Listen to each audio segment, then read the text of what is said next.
start the stuff we need to do to get going, and hopefully Stephen and Dave will join, because I think we have a quorum now, don't we? How many do we need? Just Four. Four. Mhm. So there's four of us, so let's go ahead and get going here. So we'll call the meeting to order. JT or Jennifer, can you put up our virtual thing I need to read?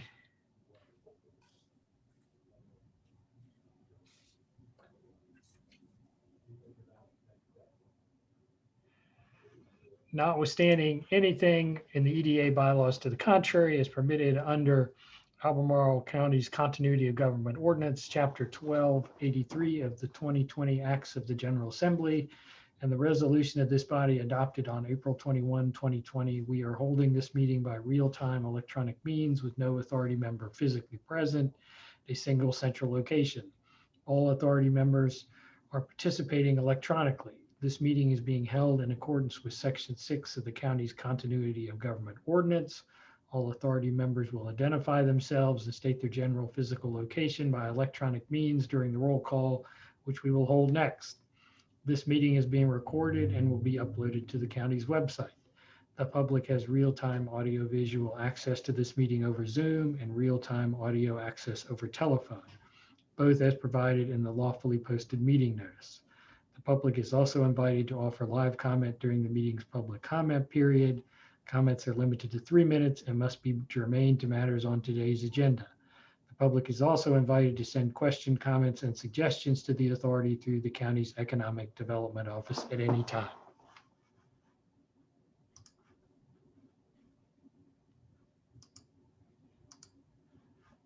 We ready for roll call? Yeah. Okay. Director Long, Present in the city of Charlottesville. Director Munson, Present in the city of Charlottesville. let's see, Director Ray, I'm President, Galmore County. Director Shreve, Director Imhoff, Present in Albemarle County. and Director McNaughton. Supervisor McKeel. Present in the glorious Jack Jewett District of Albemarle County. Mr. Chair, we have a quorum. All right, then we'll proceed, and any matters from the public. Jennifer, anybody sign up? Nobody has signed up yet. I'm going to give them just 2 seconds if anybody wants to raise their hand, if they would like to speak in the matters from the public. I do not have anybody raising. All right, then we'll move on to the approval of minutes. So does anybody have any comments or corrections to the minutes? Move for approval. All right, is there a second? I second. All right, second, all in favor? Aye. Aye. Aye. I'm going to take that as unanimous. The financial report. Dave, do you have, you present that for us?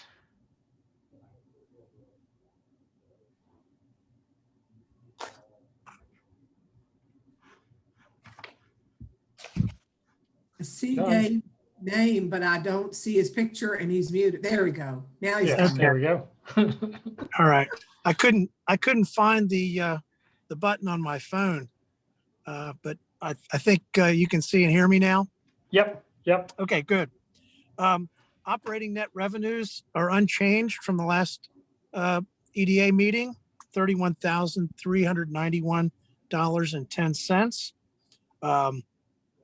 We have a cash and cash equivalent balance of $719,476.12, which was, when you add the net revenues to the beginning of fiscal year balance of $688,085.02, you'll come up with that 719 figure.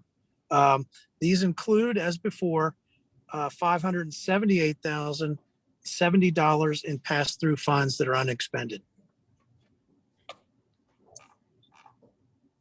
Great. Thank you, Dave. Any additional comments or questions for Dave? All right, hearing none, we'll move on to new business. I'll hand it. The first item is a presentation by Stephen Davis of the Community Investment Collaborative. Because I represent the Community Investment Collaborative, I'm going to recuse myself from this discussion, and Jennifer's going to kick me out of the panel and put me into the office. So George, you're in charge now. Thank you. I enjoy being in control, dude. Should I read this resolution? What's the protocol here first, Jennifer?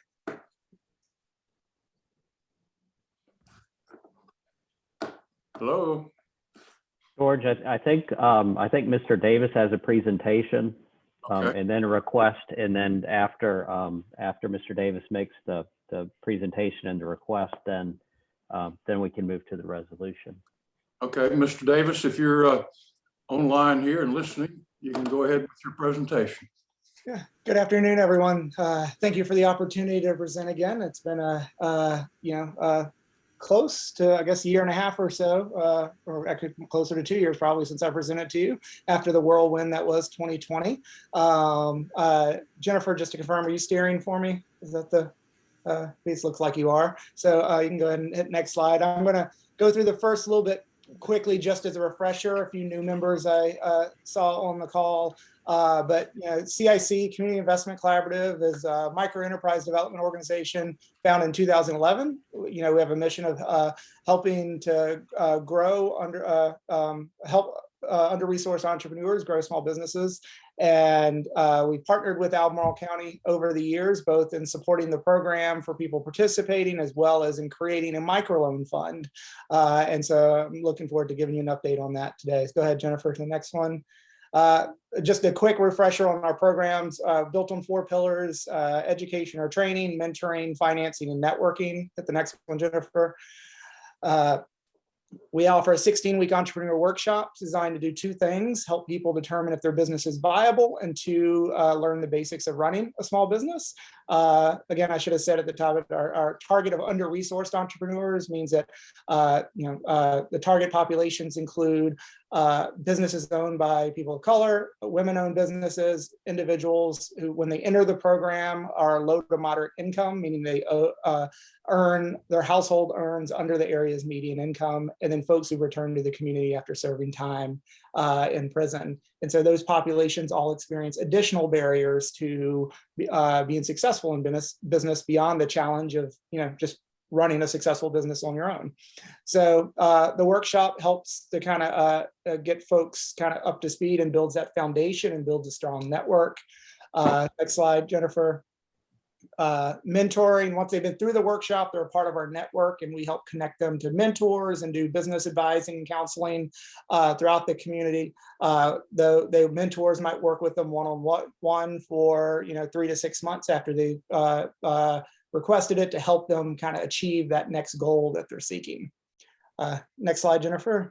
They offer microloans of up to $35,000. So you can either qualify for a loan fund as a graduate of CIC or having a business that's been in business for 6 months. I forgot to update this slide because these numbers are drastically old, because when I presented 2 years ago, we had a $255,000 loan fund, and as of today, our loan fund is about $1.1 million. Wow. And that's a product of the support from Albemarle County and some of the efforts that we did to respond last year, which I'll respond to in a second. All of the updated numbers are in the request letter that's in your packet. So that's financing. Hit the next slide, Jennifer. Lots of networking opportunities as well to help folks connect to each other, connect to existing business networks, promote their business, sell to UVA, sell to the state of Virginia, and so forth. Next slide, Jennifer. So types of micro businesses we serve: they're the mom and pops that are the lifeblood of all of our communities. The food trucks, restaurants, food products, hair salons, service businesses, landscaping businesses, lots of different folks, and I've listed a few examples here. Next slide, Jennifer. Here are a few, but not all, of Albemarle micro businesses that we've helped that have been through our program. Beyond Fitness with Sabrina, the Charlottesville Ballet, Home Stadiums provides, if you're looking to outfit your man cave to look like the stadium, so you're actually in the stadium watching the football game or basketball game, they can help you do that. Cakes by Rachel, if you're looking for a delicious wedding cake and crochet, absolutely great small business there. And a few more mentioned. Hit the next one. So last year, one of the things that we partnered with Albemarle County on, coming out of the right at the beginning of the pandemic, we knew a lot of businesses were having to shut down and lock down due to restrictions, and it significantly challenged their cash flow. And there were some programs they were able to access help right away, and some of them took longer, and some they weren't able to. And Albemarle County and the city of Charlottesville and CIC partnered to create what was called the Business Recovery Fund. And that fund, it was $200,000 from Albemarle County, $100,000 from city of Charlottesville, and then we were able to leverage a private investment from a foundation of $300,000 for a $600,000 loan fund. We did, and in the end, we did about 56 loans to about $10,000 each to businesses to provide basically emergency working capital to in April and May of last year. Here are a few of the Albemarle businesses. There were 22 of them in the end, but we had a moving company, a construction company, the Batesville Market, and so forth. So a lot of great businesses that kind of were a part of that. Next slide. So yeah, as I mentioned that, what's new since the last time we talked to you? In 2019, we took over, in January of 2020, we took over as host of the Central Virginia SBDC. I believe Rebecca presented to you last month and talking about all the incredible services that SBDCs and especially ours has to offer. So we're the host institution, and so they're employees of CIC. And we looked at that partnership at bringing them under our roof as a way to extend our capabilities, has more of our clients grow. They needed more advanced expertise, and SBDC just has a wealth of that available. And so, so how can we make that seamless for the community so that entrepreneurs can come in, get what they need, whether that's CIC, SBDC, or wherever else we can connect them to, as well as kind of be more efficient in the long run by having it under one roof. I think the top lines of from between 2019 and 2020, SBDC tripled its client service in that year, and it's partly related to the pandemic and helping folks during that, but also just that increased exposure and marketing that helped to bring more folks in. Kind of the way we think about there are two programs that are branded separately under one roof. And it has to be because of the way SBDCs are funded. But the way one we're thinking about our program is SBDC serves the broader small business community. CIC helps those who have faced additional barriers or have historically been excluded, and to kind of help them be successful. So next one. I just mentioned a second ago the Business Recovery Fund that we partnered with Albemarle County and Charlottesville last year, and kind of told you some about that.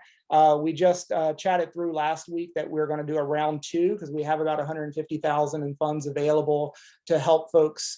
Unfortunately, last year when we did this, we said we need to help them get enough working capital, get through the fall, and then hopefully folks can get back to normal. And here we are this year, having a little bit of the same conversation, but with a little bit more light at the end of that tunnel that they might be able to get back to that normalcy this summer and fall. So we're looking forward to launching that program in May to do more loans there. Next slide.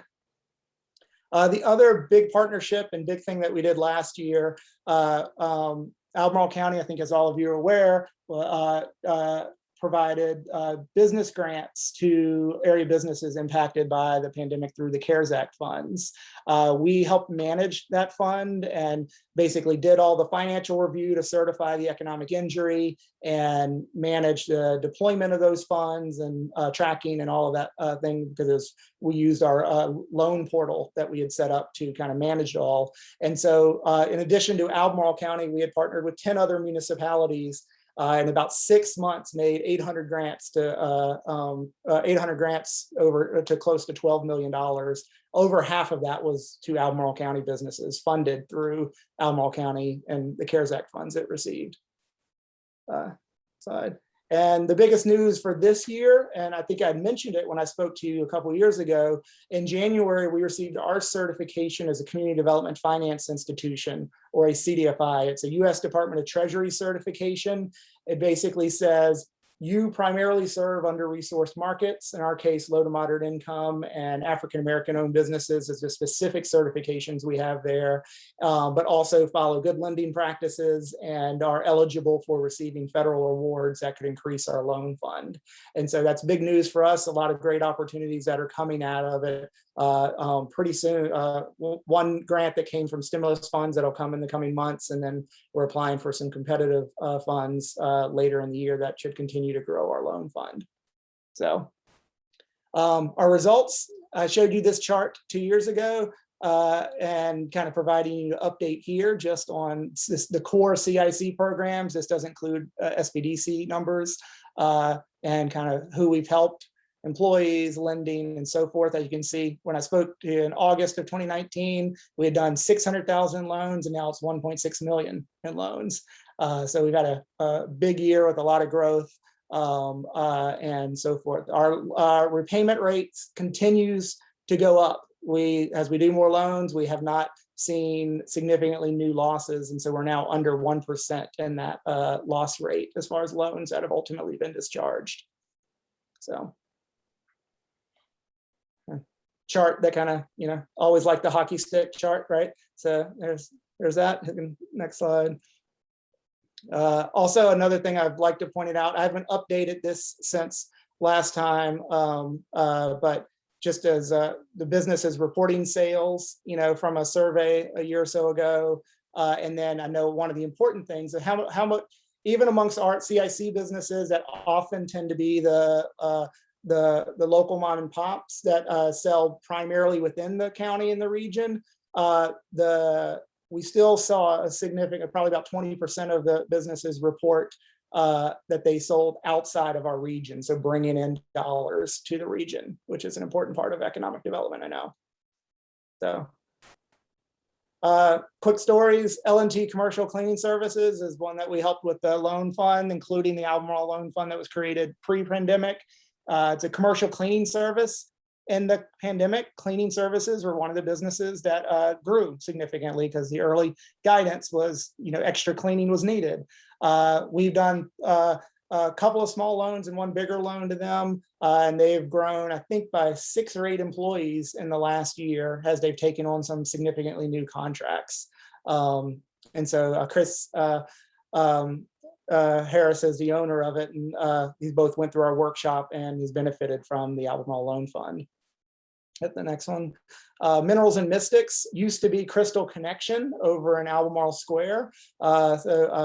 Leah went through our program and was an employee and purchased a business so that it can continue because the owner was looking to move on, and has invested some new resources in it and sustained 4 employees, and the business is growing again, as a result of the loan. So there's another one that we've helped. I think one more example, Batesville Market, another business that has a long history, but the owner was looking to sell. And so this is Kristen Raberdine, who was a volunteer before CIC, before she went through our program, long history in the grocery market, was looking to buy Batesville Market. She actually bought Batesville Market kind of through her own arrangement, but the business recovery fund and in our workshop was helped her kind of to sustain through last year. And so, and she also is increasingly incorporating other local products, including CIC entrepreneurs and their products into the store. So it's she's just kind of very locally and community minded. So what's next for us? We're going to leverage this CDFI certification to continue increasing our lending and financing opportunities in the region. We want to integrate SBDC to make the experience more seamless for the community and kind of serving that dual purpose as I referenced earlier. So, yeah, what I'm here today, I'd love to continue our partnership and grow your support. In the last 2 times the EDA has supported us, they have started the Albemarle microloan fund. It was $15,000 for the loan fund, and then provided some operating dollars as well. Because of the recovery fund and funds being repaid, as well as other resources that are available at the moment. This year, my request is for $25,000 in operating support to help us kind of sustain a lot of this growth that we've just seen. All of the loans that were made last year through the recovery fund were at 1% interest. And so as opposed to our normal 6 to 9%. And so that means we had a little bit less revenue coming from all the new loans that were made. And so would love to, kind of fill some of that in, as well as support Albemarle folks who are participating in our program and kind of just provide that base of support as we continue to grow our service to Albemarle County businesses. So this is just a chart of support from other localities in the region and what they've done historically. So next. If you know of folks who might be interested in our program, applications are typically due beginning of January and beginning of July for workshops that start in August and March. So I think that's the one more slide there. So yeah, that's us. The thing I didn't mention about our workshop, we pivoted to Zoom last year. So the workshop has been happening even on Zoom. So the class photos aren't quite as fun as they used to be, but they are, I think the experience has still been strong, and we've still seen a lot of new businesses and existing businesses growing out of the program.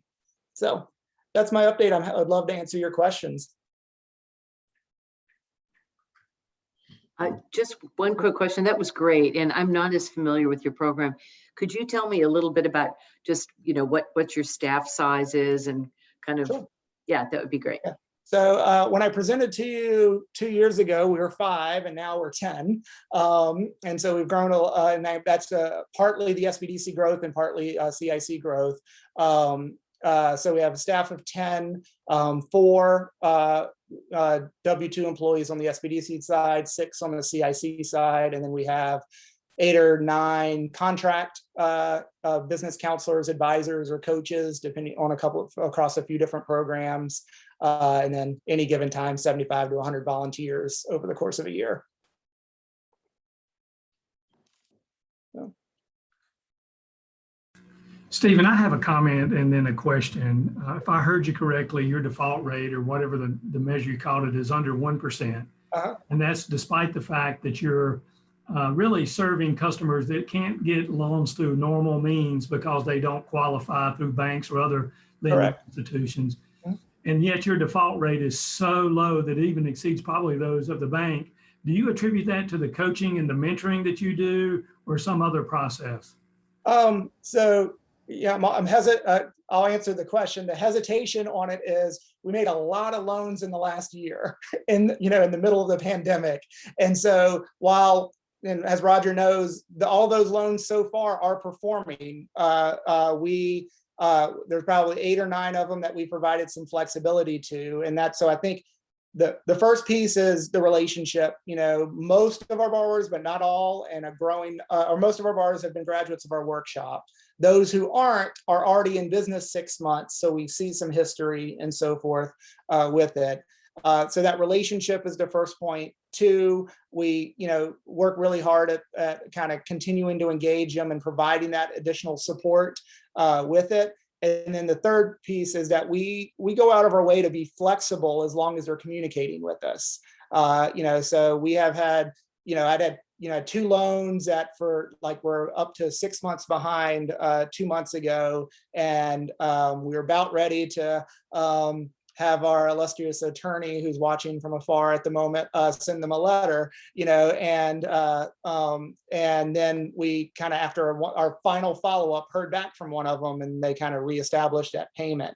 And so and we restructured a little bit, giving them flexibility, allowing them to make smaller payments for periods of time, as long as they're communicating. So I think that flexibility and those relationships make a big difference. My board has said pretty consistently, if we're always at 1%, we want to keep providing more opportunity. Like the goal for our program is to provide loans where others have trouble getting them. And so let's take a little bit more risk. The hard part is to do that intelligently, right? Because we want the funds to be repaid ultimately. But we would be comfortable with 3 or 5%, or, in certain circumstances for certain types of loans, bigger losses. We've just been fortunate to this point of not having them. And then the big caveat is we made, $1 million in loans since the pandemic started, basically. And so some of those will not survive, and we'll do our best to get as much back as we can.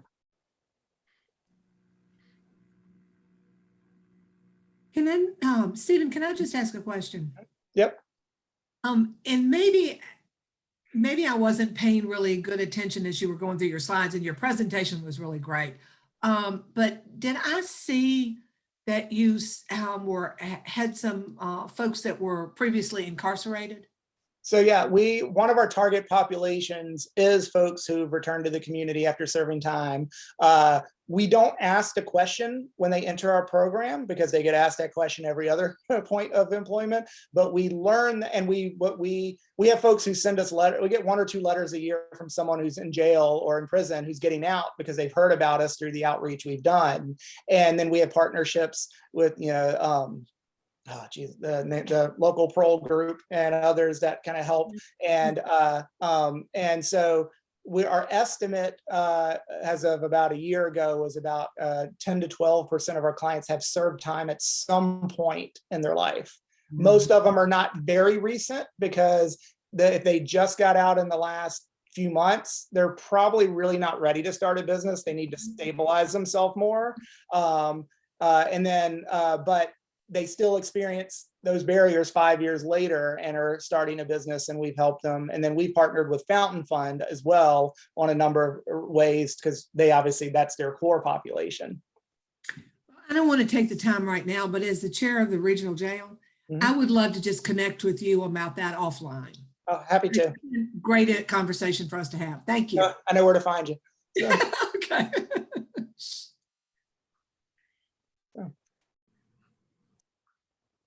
Other questions? So I guess embedded in your presentation was a request for an additional $25,000 from the Economic Development Authority. Yep.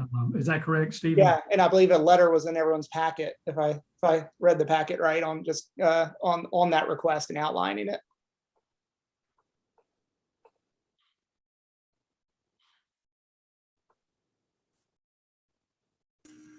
There is also included in your package is a resolution, or a proposed resolution for review. Would you like for me to read that, Jennifer? Yes, please. Resolution to provide a grant to the Community Investment Collaborative to support Albemarle County micro businesses.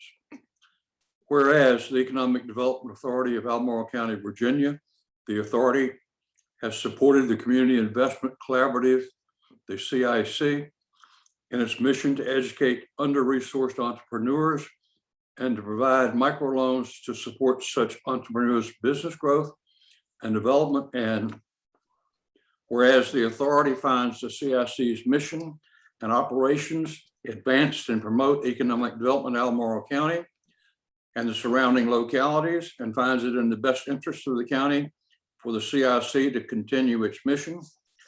Now therefore be it resolved that the Economic Development Authority of Albemarle County, Virginia hereby grants from FY 2021 budget $25,000 to support the Community Investment Collaborative's operations in support of Albemarle County micro businesses. And we have, if we have a motion to approve.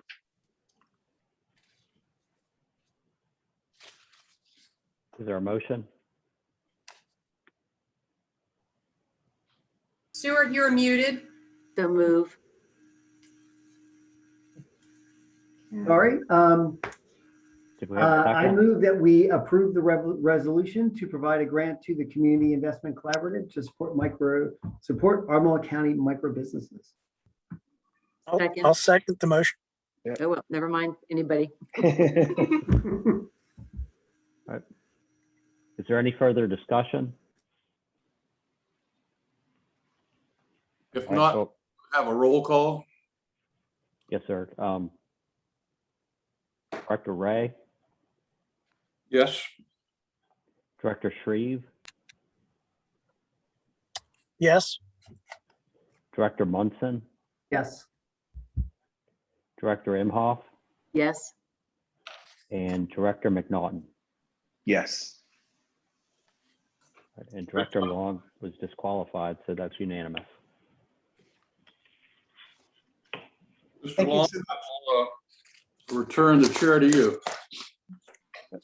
Thank you all so much. I appreciate y'all's support. Thanks. Great program. Thank you.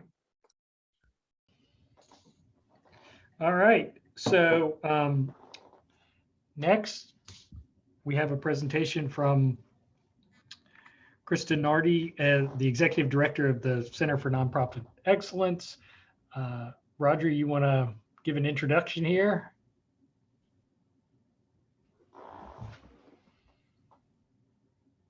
Yes. Well, first of all, I'm pleased to introduce to you Christine Nardi, the Executive Director. I've had the pleasure of serving on another board with Christine when she was the chair of the Chamber of Commerce. I've learned that Christine and I can talk about anything, regardless of what the topics may be. She is not only a good person, she's an interesting person, very successful in all that she does. She helps hundreds and hundreds of nonprofits in our organization. I don't want to steal her thunder. Suffice it to say, I'm pleased to introduce Christine and let her tell you a little bit more about the Center for Nonprofit Excellence. Christine?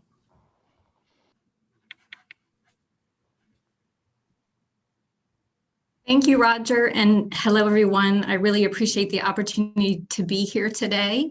I want to say how excited I am to follow my friend and colleague, Stephen Davis, who, in addition to having CIC be a member of the Center for Nonprofit Excellence since they started, we also have a co-founder in common. So it's fortuitous that you brought both of us here today. And I thank you for this opportunity to, one, share with you information about the nonprofit sector. And then, of course, I'd be happy to engage in a dialogue or answer any questions for you. I wanted to start. I'm sorry, was there a question? Nope, sorry, I just sneezed. Okay. Can everyone hear me okay? Anybody, if you can't? Great. So I wanted to start today by just really kind of highlighting one key aspect of the conversation, and that is there are a lot of different terms that we use for organizations that are businesses that also offer social impact to the community. I'm going to focus today and use the term social impact businesses. You may have heard 501c3 organizations, which is your sort of IRS tax status. You likely have used the term nonprofit, which really is defining the sector and this particular industry by what they are not. And so I thought I'd present and frame this presentation in the context of talking about social impact businesses, or the social impact sector. And so before I dive into that, though, I'd love to highlight for you some information about the Center for Nonprofit Excellence. And just say, if you think of a social impact business that's important to you, and CIC would be one great example, you most certainly think about businesses that help our broader citizenry thrive. and they strengthen our education systems. They help steward our environment. They enrich us with arts and culture, and they take care of our health. And really, what social impact businesses are a reflection of what we value in our community, and they look different community by community. The sector looks different community by community. But given what they do bring to the community, the purpose of the Center for Nonprofit Excellence is really to say, given their importance, isn't it important that they have the resources and the tools and the information they need to do their best, most impactful work? So C&E, or the Center for Nonprofit Excellence, was created 15 years ago to solve a problem. And the problem was lack of access to business support services really tailored to meet the needs of social impact businesses. Just a little bit more about C&E currently. We are based in Charlottesville, and our members are predominantly from Charlottesville, Albemarle, and the surrounding counties. But we do have member organizations all across the Commonwealth. And you can see in the map that we also have relationships with funding partners in 3 other parts of the state. And so we do business in Charlottesville, Albemarle, but also more broadly across the state. I like to say that we're a member-driven community resource, in the sense that any social impact business can come and receive services from us. And if you choose to be a member of the Center for Nonprofit Excellence, you are able to access those services to the degree that we charge at a discounted rate, and you're able to get preference for some of the services that we don't charge for. We keep our membership fees really very low, so they are not a bar to access. Because we are, as I said, a member-driven community resource. So think of us as a library, and having some similar elements to a library.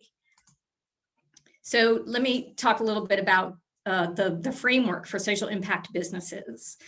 They're a type of business, as I think you all know, and really a key contributor to healthy, equitable economic development.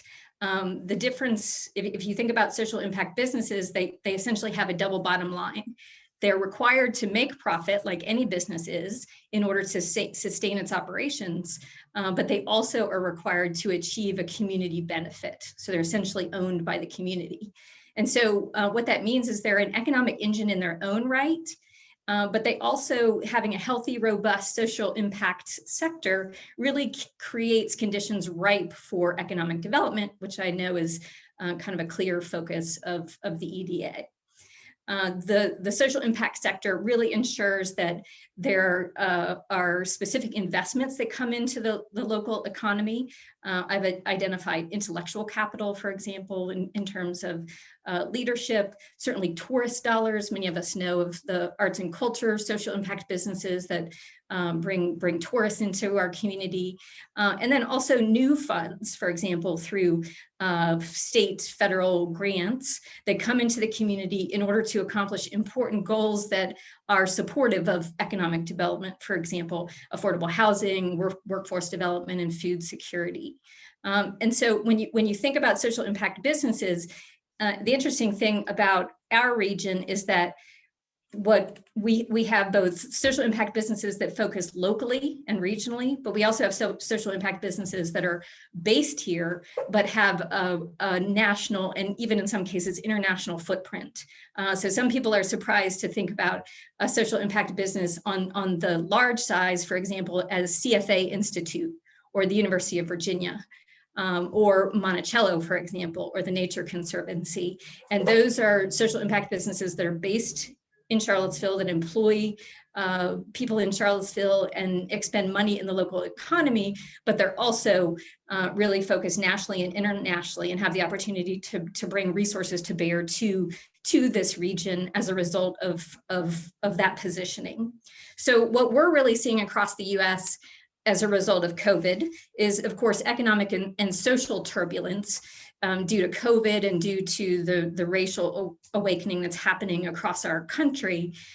Everyone is reviewing their priorities and considering how best to boost economic growth, how best to ensure community resiliency, and how best to grow businesses to return to and perhaps even improve from a state pre-COVID.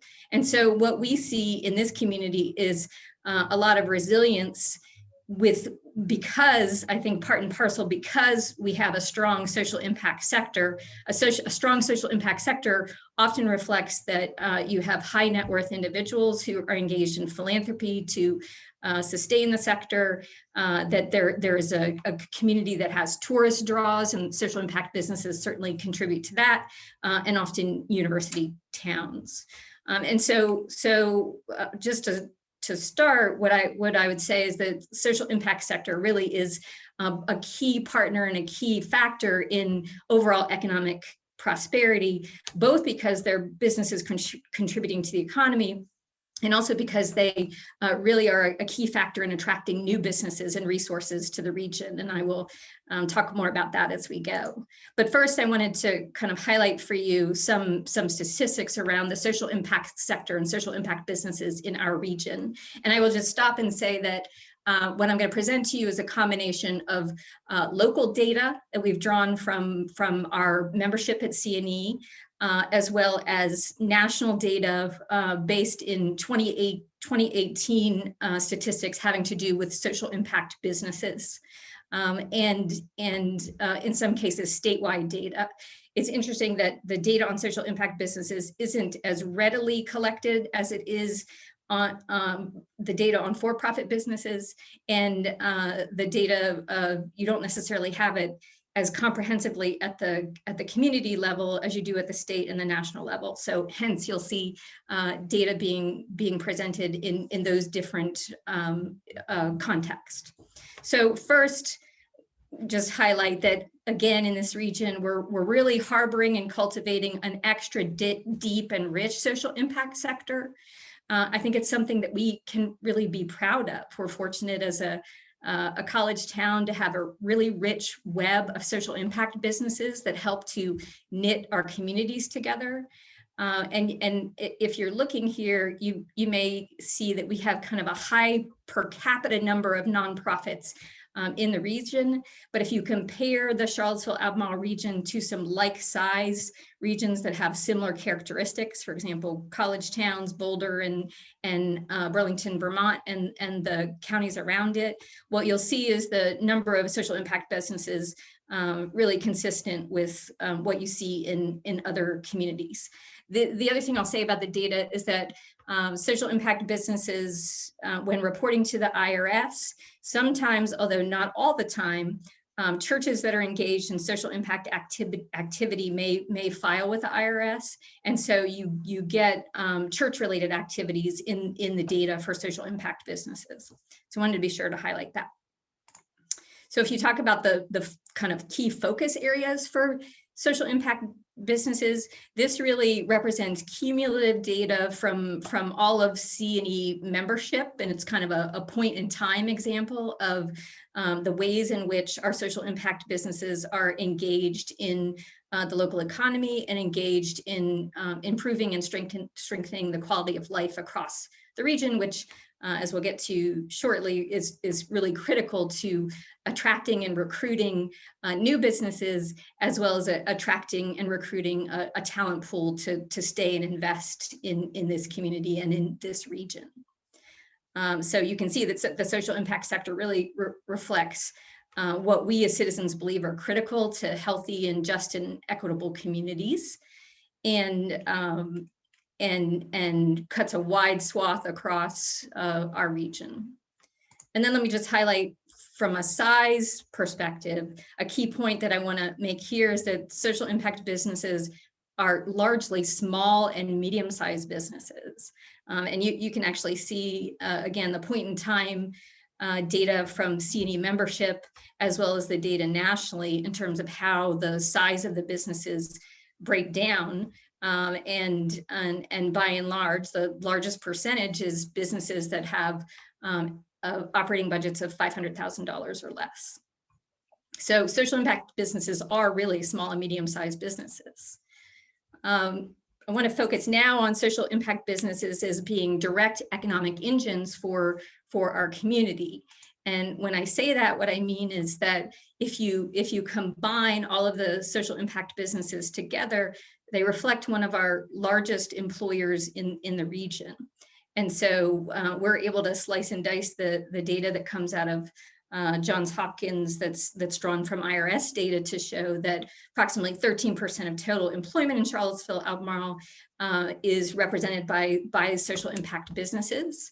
And nationally, if you look at the social impact sector, they're the third largest sector nationwide, behind only manufacturing and professional and technical services. And then again, if you drop down to the Charlottesville Albemarle region, they account for almost 20% of wages paid in Charlottesville and Albemarle.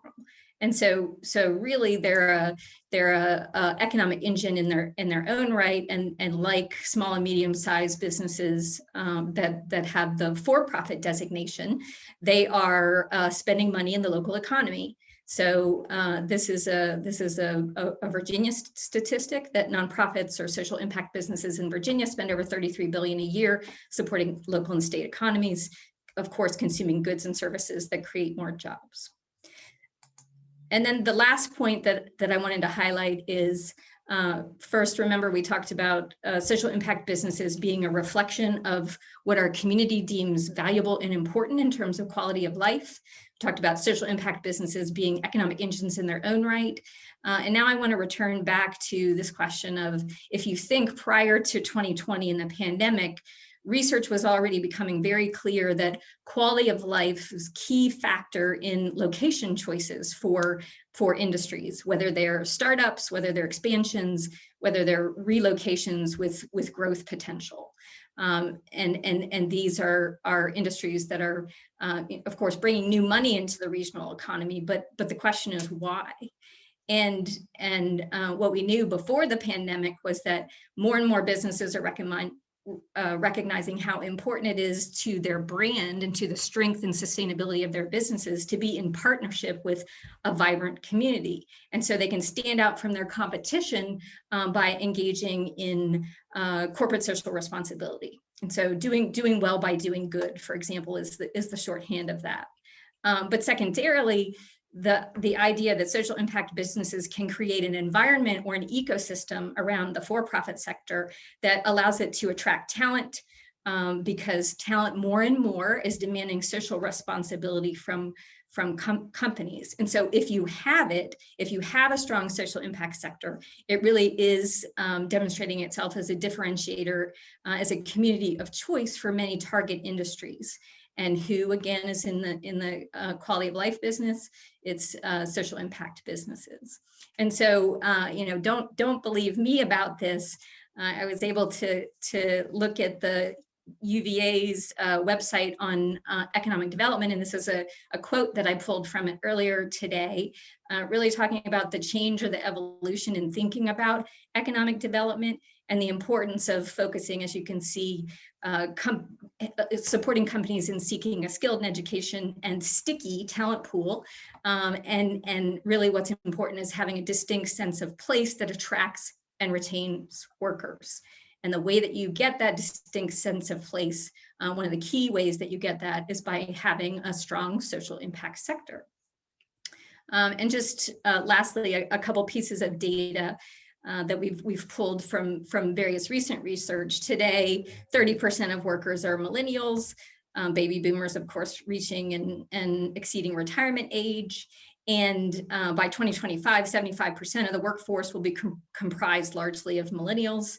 And to recruit, retain, and satisfy workers of the future, data shows that you really need to be committed to boosting the quality of life in your region, and to being in a region where quality of life is visible, purposeful, and kind of a community engaged activity, including economic development. And social impact businesses are your key partners for that. 32% of employees would leave their job if their companies weren't charitable.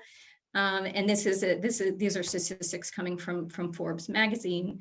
So really, if you think about it from a different angle, I think In 2020, Albemarle County did a survey that was pretty demographically diverse, asking about what the priority concerns were of residents of Albemarle County. And there were a variety of different kind of infrastructure issues that were raised, but two that popped out were affordable housing and more walking and biking trails. And these, just by way of example, for Albemarle County alone, are issues where social impact businesses play a key role in ensuring that.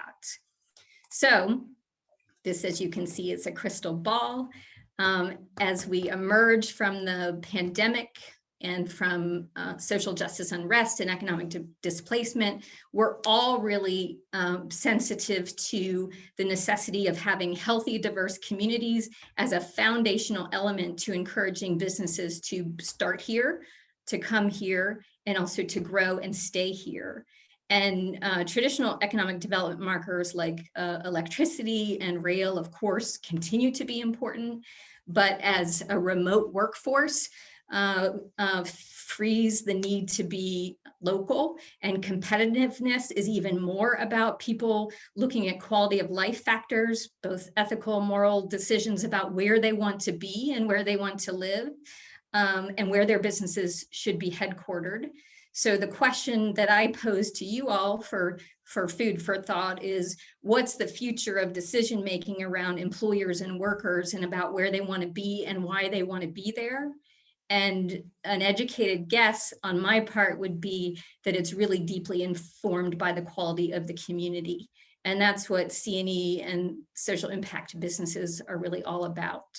So I close by just tying it up and saying again that the social impact businesses not only are their own economic driver, they also help keep dollars in the community.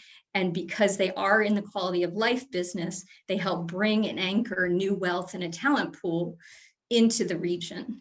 And I'd be happy to answer any questions. Thank you. Thanks, Christine. I appreciate that. So are there board members that have questions for Christine? Christine, I love this presentation. Thank you so much. I'm hoping we could get a copy of it. Absolutely. I sent one to Jennifer. Oh, good, because I'd love to dig into those numbers a little more. And of course, you're singing from my sheet of music as a nonprofit employee. I must confess, and you all know this, but I feel very strongly that people sometimes underestimate the power of the nonprofit community as a business community and as an important investment. Can you tell us a little bit about C&E itself? Just kind of what's your staffing structure? Sure. We have 9 full-time staff, and we provide a lot of services through our full-time staff, but we also have a considerable number of partners, both paid partner consultants who have expertise in nonprofit business, as well as volunteer nonprofit experts and people who want to invest in the broad nonprofit community, who come to support us with trainings. We provide consulting, we provide short-term mentoring and coaching.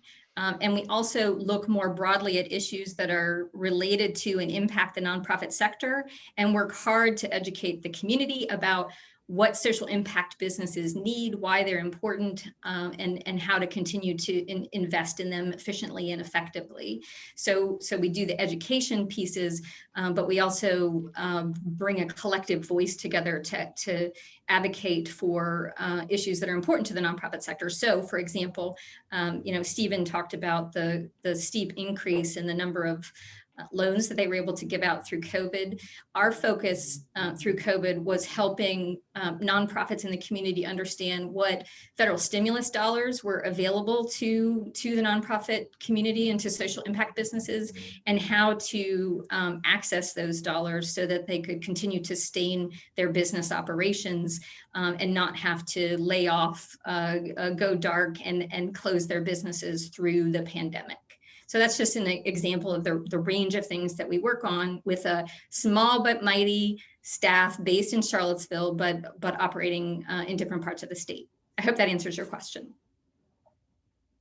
Thank you. That's great. Sure. Other questions?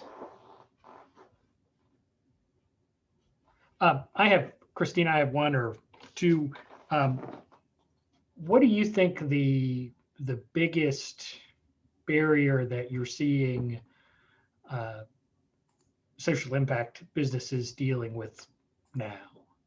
And then I guess the sort of follow-up question would be, what what are the kinds of things that we can do to support the social impact businesses from a broader sense in the community? And one example of the kinds of things I'm thinking about is the Office of Economic Development did a survey and found that local small businesses, one of their biggest needs was website help, which was sort of a surprising result. So I'd be curious if there's some issues or things that might be counterintuitive or that we wouldn't necessarily think about beyond, everybody needs more money to operate.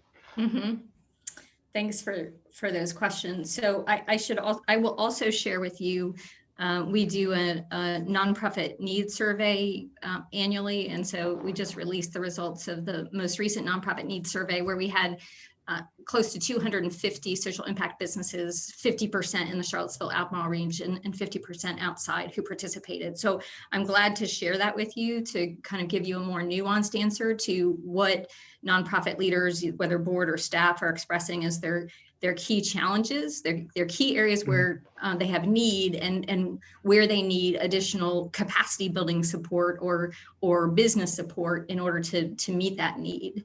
And what we found is not a surprise, but certainly what social impact businesses we're talking about is the turbulence of the last year in terms of their businesses and needing to adapt and pivot to new business realities, no different than the for-profit sector.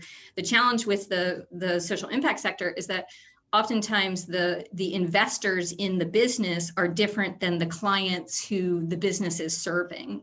And so there can sometimes be a disconnect between when the investment arrives and when the need exists. And that's a real kind of core challenge to the social impact business. And so, of course, it's sort of counter-cyclical when there's an economic crisis and a community nationwide international crisis. In many cases, the need or the demand for social impact businesses spikes. And in certain cases, because of the economic situation, the financial support crashes. And so we're fortunate that there were funds coming out of the federal stimulus relief, and of course funds coming through state and local governments. And really want to thank Roger and Albemarle County for allocating some of those early stimulus relief funds to social impact businesses as well as for-profit businesses. But you asked the question, Don, of what is it that social impact businesses need to survive and thrive. And my answer to you would be that what they need is the ability, of course, to be able to continue to get a stimulus relief where it's available to kind of smooth out the ups and downs of the business. But what they also need is the knowledge, the resources and to build their staff to be able to engage strategically and think beyond next week. And that's been really challenging, particularly for those social impact businesses that are providing frontline services, because the need has been so great. And so from our perspective, what we heard in the nonprofit needs survey was we need to invest in adapting our strategy. We need to center an equitable and inclusive approach to our work. We need to learn more about how to do that. And we need the kind of external support services to do that, because we're in business to provide this particular need to the community, and the business support needs around that aren't necessarily all available in our toolkit at the time that we need them. So strategy, how to grow new sources of earned revenue as well as donated income, and how to center equity in their work in order to increase their impact and be more available to our citizens who are most in need.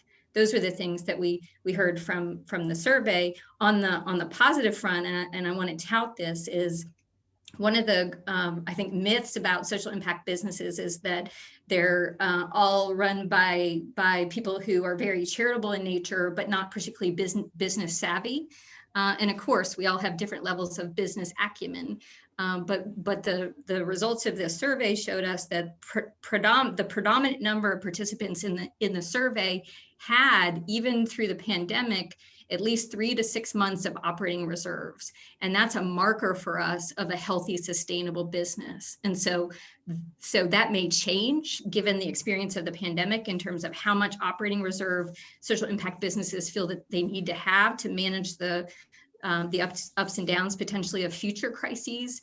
But that news has been shared, and social impact businesses are following it in terms of how their boards and their leadership are making sure that they have operating reserves so they can manage crises like this in the future. I hope that answered. Yeah, no, that was great. So is that survey available on your website? Do you guys have that there, or is that something you could send to Jennifer? I'll send it to Jennifer. Okay, we should have it available on our website, but I don't have the link in front of me. But let me send that link to Jennifer in addition to, I think she has access to the PowerPoint. Great, thank you. Other questions? Anybody else? Yeah, Christine, this is David. I've participated in those surveys. As you know, I'm directing a regional nonprofit. And I, in anticipation of today's meeting, I did a quick back of the envelope calculation of my nonprofit and the amount of funds we received from outside the area. And it was 59%, a little more significant than I thought it might be. Have you ever surveyed area nonprofits on that number? Dave, let me just get a clarification from you. When you say from outside the area, do you mean stimulus relief dollars or new funds that you received from through philanthropy? Well, even broader than that. So it includes something like a Veterans Administration grant that we received from the federal government. It includes donations from people who live in Washington, D.C. or Raleigh, North Carolina. It includes grant funds from community foundations that are not in the Charlottesville area, et cetera. So it's pretty broad. And I'm guessing, we may be a little unusual in that regard at our nonprofit, but I'm guessing that many would reflect the same kind of percentages.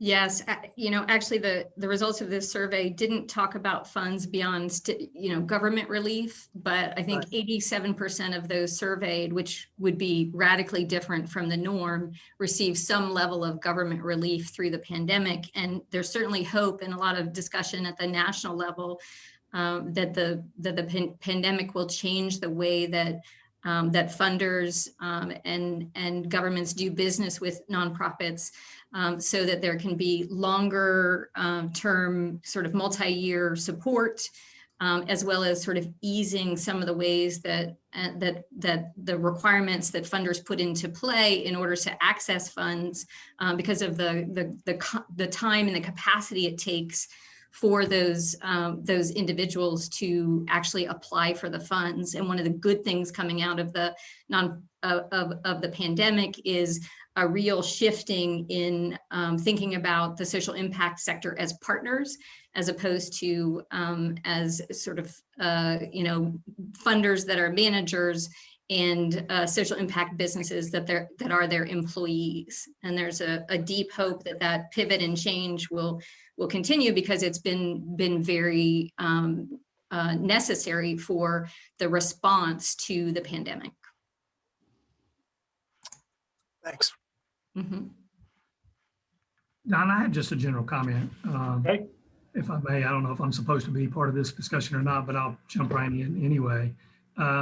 First, Christine, thank you for talking about the critical services that nonprofits or social impact businesses provide for economic stability, and sharing some of the ways that these nonprofits or social impact businesses serve the community in abundance of ways. One of the things that you didn't take credit for that I think maybe you could is I have recognized that frequently nonprofits are the voice of the people they serve. And I think that is an important part of, or an important role you all play in our community, and just think you ought to take credit for that as you move forward in your presentations. Thank you. Thanks. I appreciate that, Roger, in terms of, one of the things that I did say is that the social impact sector sort of reflects what we value as a community, but to your point, I think it goes both ways, that the social impact sector really engages with the community in ways that I think are valuable for local government, and could actually be considered to be something that would be invested in over the long term in order to continue to have that connectivity and understanding about the needs of the local community in a very targeted as opposed to a broad infrastructure way. So thanks for recognizing that. Great. Anybody else? All right. Thank you, Christine. We really appreciate it. It was really good.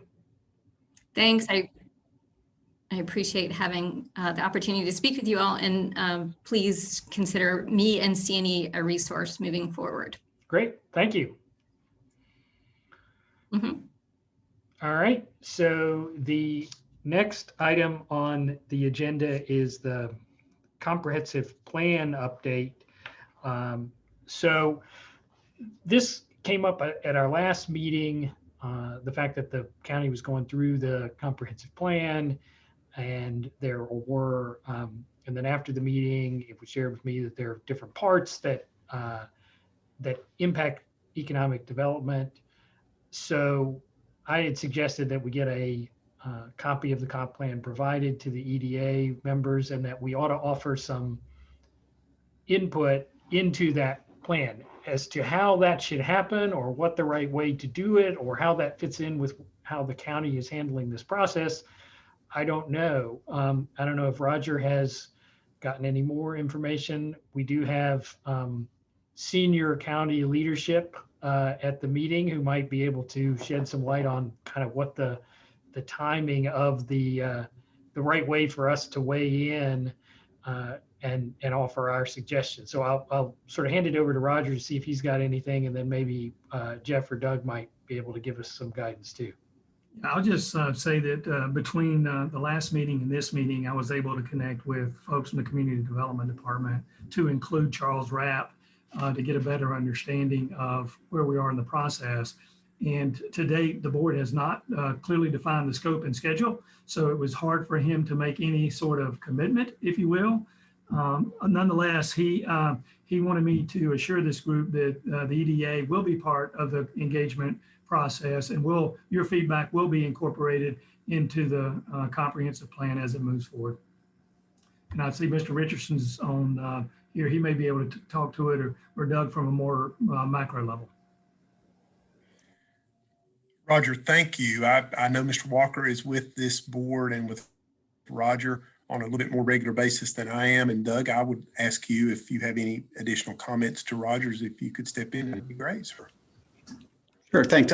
That's fairly characterized. I think this is the development of the scope is ongoing in conjunction with staff and the board. It is there's been some interest expressed in trying to maximize the time available and the staff capacity in order to both move forward with comp plan and zoning work simultaneously. And staff has been working very hard to reflect the interest of the board, and they'll get the board get another peek at that at the early part of May.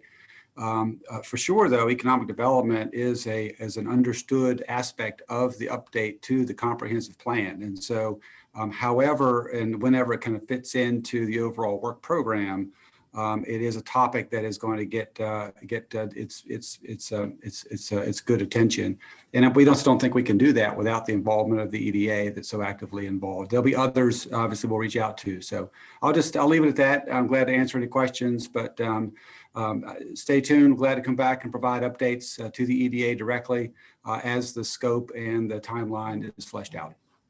Okay, great. I mean, I think the answer is we'll know when we'll know. And as the process comes along and the timing for us to weigh in, Jennifer has offered to get hard copies for those of you who want hard copies as opposed to electronic versions. And I would suggest that maybe people just board members start taking a look just so they have an idea of what's out there. And then we'll be ready to go at whatever point once the process is nailed down. So does anybody have any other questions or comments on that? Yeah, I do. I've already reviewed the documents pretty extensively, and it strikes me that we might want to consider, instead of just convening at some point and having a discussion, which I think would be useful, but maybe a little too limited in range, because this is a written document. Perhaps we should consider, if we're so inclined, to prepare some written commentary. What do you all think about that? Dave, of course, I'm a planner, so I think that's a great idea. I'd love to see the EDA be proactive and maybe not just look at the economic development sector, but I think there's a lot of sectors that actually all hold together. Overlap. And I know the county's got a multi-year process on this, so I don't think we've got, breathing down our back, but I'd love to have a study group and think about what the EDA could do proactively. All right. Well, I think once we sort of get a better handle on what the process is in terms of the county's time, and we can figure out what the right way for us to weigh in. I think that's a good suggestion. All right. So Roger, director's report. Thank you, Mr. Chairman. Before we get started with Jennifer explaining what the Agri-Business Recovery Grant is, I just wanted to put a larger spin on what's happening in economic development from a broader sense. Particularly for the past, year or so, our team has pivoted and moved away a little bit from Project Enable. We continue to do some of that work, but we started moving to a business continuity strategy in order to help our existing businesses survive. More recently, we've been engaged in what I would say is reconstitution efforts to make sure that these businesses recover in greater detail. And now, present day, our team in the past couple of weeks have started navigating back to doing work that's outlined in Project Enable. So we just wanted to share a general update on where we are, the types of work that we're doing, and kind of show that we're in the evolution process here, where we're kind of moving back to where we started some 15 months ago. So with that being said, we're going to talk a little bit about business continuity, talk about some practical things that are impacting our office, and then the work that we've been doing related to Project Enable. We'll first do that by allowing me to introduce Jennifer, who will talk to you a little bit about the Agribusiness Recovery Grants. Jennifer? Yes, so the business recovery grants, if you think back to that survey that we showed you about 2 months ago, besides the website Jumpstart program that came out of that, another thing that we identified was the agribusiness community. So we did a deeper dive, did a little bit more research, and we created the Agri-Business Resiliency Grant. You may have seen some information go out about it. This program was specifically created to target our direct market agribusinesses. Those are ones that sell to restaurants, caterers, local stores, orchards, wineries, cideries, and farmers markets. The application period is April 5th through the 21st. Let me back up for just a second and say that we did partner with CIC again to administer this program for us. There is $200,000 available for our agribusinesses. They are eligible to apply for up to $10,000 for eligible expenses occurred between March 12th, 2020 and June 30th of 2021. The expenses can range from revenue loss to loan payments for capital expenditures such as machinery and tools and business equipment. They are also eligible to apply for assistance for expenses related to operating safely. That would include your PPE, temporary outdoor expansions, and some technology. They are also able to request funds for advertising and marketing, up to 20% of that grant. So currently we have 21 inquiries, and 4 completed applications. The deadline is Friday. Any questions anyone may have?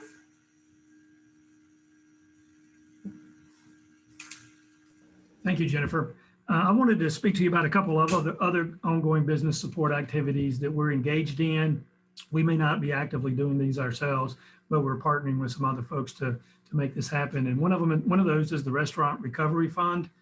I believe we have a slide to talk about this. You may be aware that the the ARP plan, the most recent COVID plan, provided funding for both restaurant recovery as well as shuttered venues. But one of the things that's not commonly known is who's eligible for these federal grants. It's being administered through the Economic Development Authority at the federal level, but they defined a restaurant as a food stand, food truck, a food cart, a caterer, saloon, inn, tavern, bar, lounge, brew pub, tasting room, tap room, licensed facility or premise of a beverage alcohol producer where the public may taste, sample, or purchase products, or other similar place of business in which the public or patrons assemble for the primary purpose of being served food or drink. We thought it was important to inform this particular authority of who was eligible. As you may know, folks who qualify for this that may not realize that, and or you may go out and amplify this message. So this is really just for informational purposes only. The window for applying is open now. The PPP loan, which happened, some year or so ago, when it first opened, only about 25% of the folks who applied actually received a PPP reimbursement or funding. And that's important. We want to make sure our community gets in the front of the line before these funds are all dispersed. I'll be happy to answer any questions you have about the Restaurant Recovery Fund. Nope. Sounds good. All right. The other is the Shuttered Venues Fund. Wanted to make you aware that any venue that shuts, if you think about maybe amphitheaters or Paramount Theater, you could maybe even movie theaters, Excite, any place that has a venue, they will also be eligible for EDA funding. That funding is not yet open, but it will. We'll continue to amplify the message to make sure our communities has the first opportunity and crack at those particular funds. That's what we're doing as it relates to business continuity activity right now.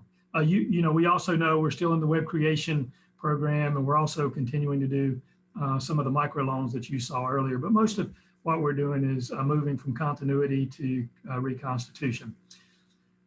Congruent with that, we are relocating our office from 110 Preston back into the county office building. We expect to do that by June the 30th.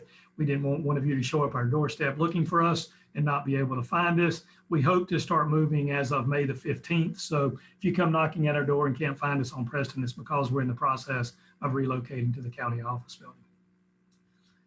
So that's the type of business continuity work that we've been working on. And now we have found capacity to return to our Project Enable work to include business retention activities. And I'll turn it back over to Jennifer to speak to some of the work that she's been doing in this regard. So we have resumed business retention expansion visits. Most of our visits are still virtual, but we've done some site visits. This month, we have been able to partner with VEDP, Virginia Economic Development Partnership, on 4 of those meetings. And of those meetings resulted in 2 international trade referrals, 1 economic gardening, and 1 workforce development referral. So we're starting to make progress back in that area. In addition to that, I'd like to say that the Agri-Business grant, we are also having many BRE visits with them. So we do talk to everybody that applies for the Agri-Business grant. So that's a full sector that we are starting to outreach to as well. Thank you, Jennifer. JT, could you speak a little bit about the site readiness work you're doing for Project Enable? Yeah, can everyone hear me? Okay, great. To talk just very briefly about site readiness, it seems as though our office is very similar to many other people around the world. Prior to the pandemic, we were getting monthly requests for information about available sites in our area. And when the pandemic hit, that slowed to a trickle. There were many months where we had no inquiries about sites available in our county, or maybe we got one. Since the EDA last met, we have received 7 inquiries for available sites. We've responded to 4 of those. We've had sites that would make sense for 4. We've heard back from 1 of those 4 to say that we were eliminated, but we're still waiting to hear about the other 3. And I think we're optimistic about those other 3. Those came to us through the region, which receives them from the state. And so the other thing we've been doing with respect to site readiness is working more closely with both regional data and statewide data to examine what are the types of properties that would that exist in our locality that would be most eligible for those types of projects. And so doing a deeper dive into the data over the past couple of years, what we found is that we're most likely going to be successful in our site readiness goals with properties that are at least 20 acres and that would permit at least 50,000 square feet of light industrial or commercial space. There's a slight preference for existing buildings, which plays well into a lot of our comp plan goals of adaptively reusing buildings. The sort of general thrust behind that is that existing buildings are a little bit easier to get going. And the other nugget that we got from the state and regional level was that not only do businesses, are they interested in that size and scope of property, but they also want to be able to expand. So if 50,000 square feet, if the EDA in the future was to engage in some purchasing of a property or development of a property, it would be important to not only have that minimum amount of square footage available, but also room to expand. I'll move from there to jump into public-private partnerships really quickly. You all may have seen that Albemarle Business Campus is getting started. So their permits for earthwork have been approved, and they've got construction entrances on both the non-residential side, which has our public-private partnership performance agreement, as well as the residential side.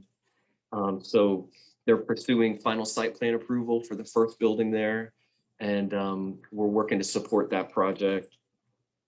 I'll move on from there quickly to talk about Barnes Lumber and say that VDOT has approved the 60% road plans for that project, and we're working hard to get the full road plans approved. And our partner, Frank Stoner, the developer there, has engaged a landscape architect to work on the design of the plaza. And so we'll be working hand in hand to complete the design with the help of the community. And Roger, is there anything else you'd like to add to that? I think so, JT. Thank you for asking. When we signed the public-private partnership with Barnes Lumber in particular, it was some 2.5, 3 years ago when we went through this process. And included in there were some estimates for the cost of construction. And you may be aware that the cost of construction is coming in significantly higher than originally projected 2.5, 3 years ago. So it's resulted in some complications in some of our existing contracts and performance agreements. I just wanted you to be aware that we're working directly with the developer to figure out avenues to deal with those maybe potential cost overruns for be it roads or infrastructure or public plazas. And the developer sees this as a true partnership and is amenable to working with us on handling those cost overruns. I just share that information with you because it may result in us coming back to the EDA to talk further about performance agreements and any changes that we may need to make. There's no action for you. I'm not sure there ever will be any action. I just wanted to make you aware of this particular scenario before we went too far down the path. And the third thing I'll mention is Woolen Mills is another example of a public-private partnership. Since we last spoke, the bridge and the other public elements have gone through the extensive process of evaluation and engineering approvals and building inspection approvals. And all those things have now been given a certificate of occupancy. For all intents and purposes, that project is complete. I think there's some administrative we're working through with the legal system to get all the easements and plats and so forth needed, but that's well on its way, and we expect to have that project closed out in full very soon. If you don't mind, JT, do you have anything else related to P3s before I move on? Sort of an update on strategic partnerships. We have quite a few going on. I think we've spoken to you about Venture Central on numerous occasions. I'll make you aware that the board has now begun its formation for Venture Central. As a reminder, this is a strategic partnership between the University of Virginia, the city, the county, and the Chamber of Commerce, where we're going to have a place for startups to begin their organization. We're going to have programming in place to help them grow. We'll have accelerator programs to turn them in from proof of concept companies into real companies that can coexist in our community and grow into providing career ladder jobs. We're very excited about the pipeline and what we have here. In the coming month or two, we'll have a executive director job description out, and you'll hear more about that in the media as it becomes more than just behind the scenes activity. It'll be things that this EDA will be involved with, particularly in the mentoring and participating in some way, shape, or form. Project Rebound is a partnership we engaged with again, the University of Virginia and the city and the chamber for the purpose of helping us reconstitute and recover from COVID. We've done many things as a result of that partnership. Probably the most visible is the partnership we had over the holidays with the Buy Local campaign that you may have heard about or seen. And as you know, we're going to plan to expand that program. And Jennifer and a person named Jason Ness from the city have been working to create a cohesive and strategic plan, and that'll be rolling out soon as well. Another aspect of our Project Enable is promoting and supporting the tourism industry. Many of you may be aware I chair the CACVB, and as you know, Courtney gave an update on what's happening there. As you may, if you have any questions about that, I'll be glad to answer any of those. Mostly, we just want to make sure that you are aware, hey, our work's starting to evolve from business continuity and reconstitution to now back to the core work we established some 3 years ago for Project Enable. So with that being said, I'll close out the director's report, and we're prepared to answer any questions the authority may have. Any questions for Roger or any of the rest of the staff? Mr. Ray has his hand up. I don't know if it's a legacy raise. And Mr. Ray, you're muted. Thank you. Roger, you were talking a minute ago about the increased cost of construction. Yes, sir. With a little bit of luck, I'm on the brink of starting a new 3.5-story office building out at Oakley on West Rio. So I've been tuned in to some of the construction costs, and I ran across a number that I thought was incredible, and that is that in the last 12 calendar months, the cost for the lumber package for an average 1,400 square foot house has risen $40,000. That's just for the lumber in 1 calendar year. Wow. And concrete is right behind that. It's just incredible.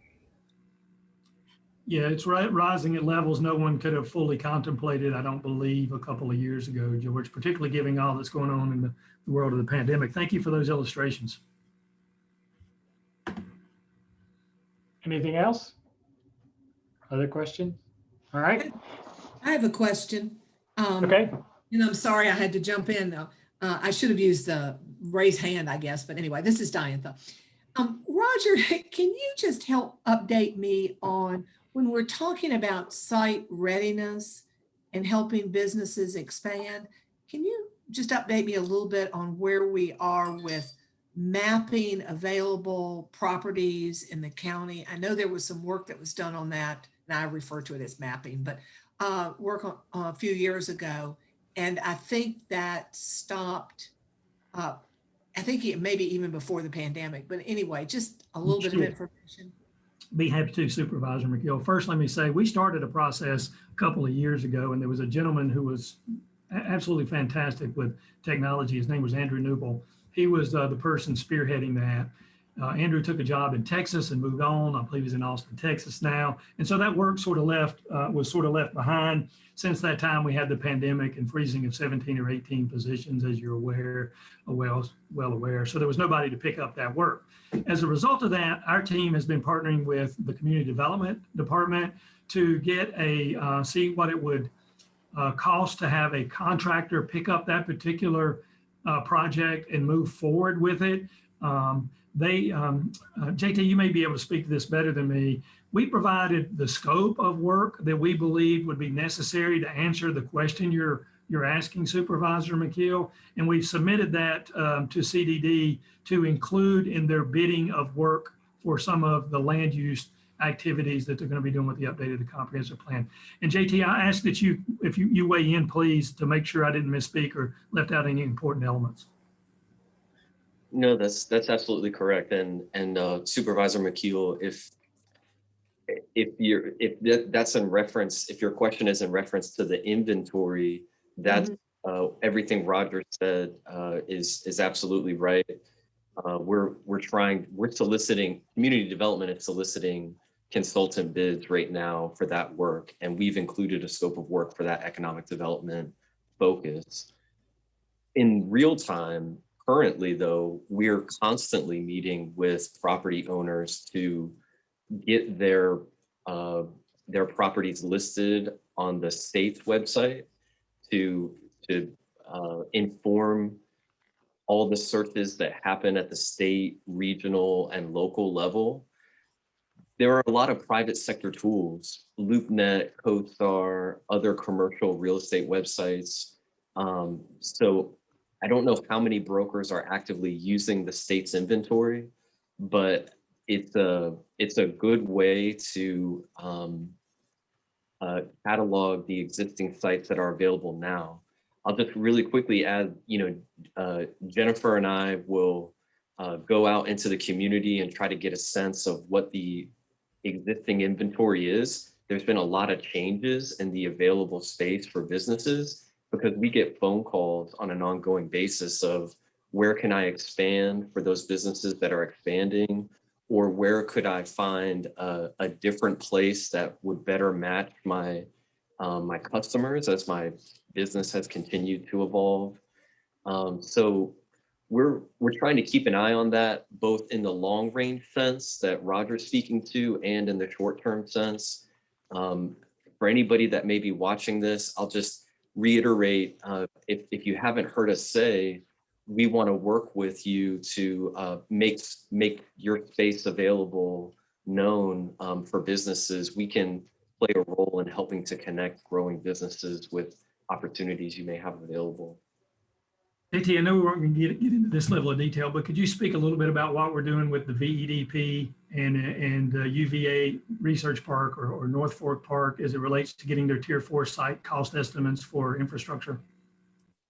Yeah, in reaching out to the state, we learned that Virginia, the Commonwealth as a whole, was missing out on a lot of major investment opportunities because of the lack of capacity in the infrastructure. So you've heard us talk about Tier 3 sites, Tier 4 sites, and shovel-ready Tier 5 sites.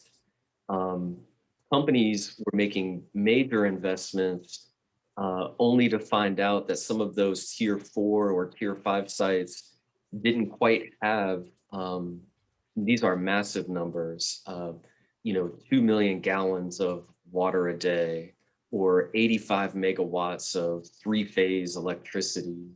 So the University of Virginia, being the region's only Tier 4 site, is doing extra work, extra analysis to provide more detailed information about their water, sewer, electricity, gas, so that the state can more accurately market their their sites. They're also moving even further from that tier 4 original classification to create 3 pad ready sites within that tier 4 area. So they're even escalating it beyond where they had originally. So we're working with them as much as we can to make that information available on the timeline the state needs it. They're hopefully going to be able to leverage some federal dollars to make any infrastructure improvements that are needed to make them more competitive at the state level. Thank you very much. I appreciate it. I just am interested really in the inventory that we have, and I appreciate the state piece and all, but you know, but those numbers were kind of scary, right? Yeah. Anyway, it's fine. I knew we were trying to get an inventory established and recognizing that inventories change constantly. I understand that, but it's really good to hear that we're trying to get back to that work. And I think that's what I heard, and you're working through community development. So that's all good. Thank you very much. I appreciate it. Thank you. And as always, JT, I encourage you to keep Scottsville in mind. We have some open inventory down there. Thank you for the reminder, Director. Without breaching confidentiality, I assure you we are keeping it in mind. Okay, great. Just a reminder. All right, so on to the closed session. JT, you want to put up, or Jennifer, I'm not sure who's in control here. Yes. All right, so I'll do this. I move that the Albemarle County Economic Development Authority go into closed meeting as authorized by the Virginia Freedom of Information Act, Section 2.2-3711A of the Code of Virginia under subsection 5 to discuss and consider prospective businesses or industries and the expansion of existing business where no previous announcement has been made of the businesses or industries' interest in locating or expanding their facilities in the community, to wit, the location and development of Project Leopard in Albemarle County. Subsection 6, to discuss and consider the investment of public funds where bargaining and negotiation is involved and where, if made public initially, the financial interest of the authority in the county would be adversely affected, to wit, a performance agreement related to Project Leopard in Albemarle County. Is there a second? I second. All right. Any discussion? All right. All in favor? Aye. Any opposed? Hearing none, we will move into closed session. This is always a challenge. The link is in the chat. Yeah, the link is in the chat. Jennifer just sent it. Okay.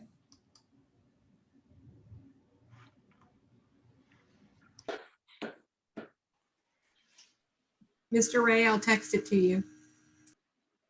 Okay.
Actually, I think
Hey, George.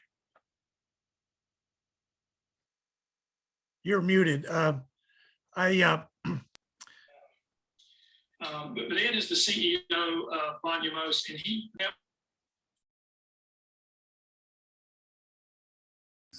Mr. Shreve, do you need the link to the close?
my comment on this is, I think obviously it's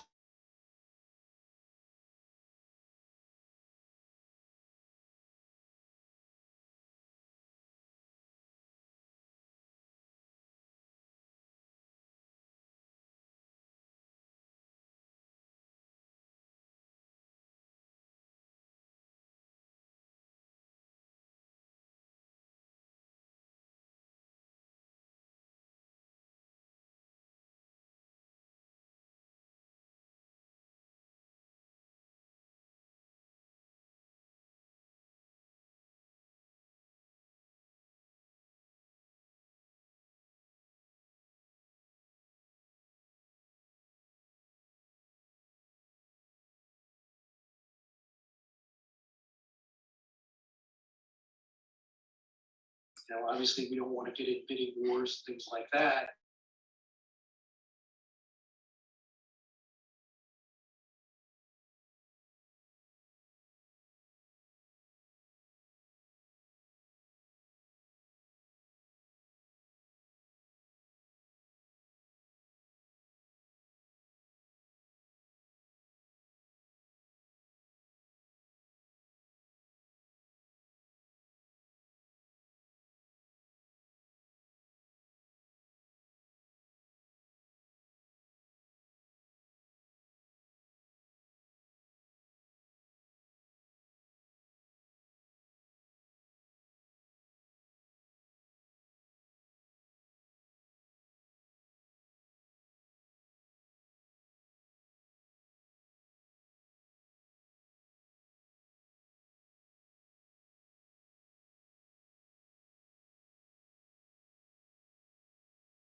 All right, so let's see.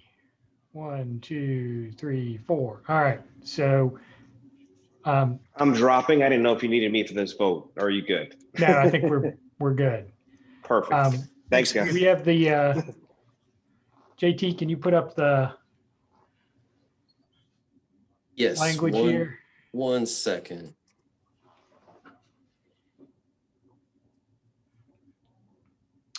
So I move that the EDA certified by recorded vote that to the best of each director's knowledge, only public business matters lawfully exempted from the open meeting requirements of the Virginia Freedom of Information Act and identified in the motion authorizing the closed meeting were heard, discussed, or considered in the closed meeting.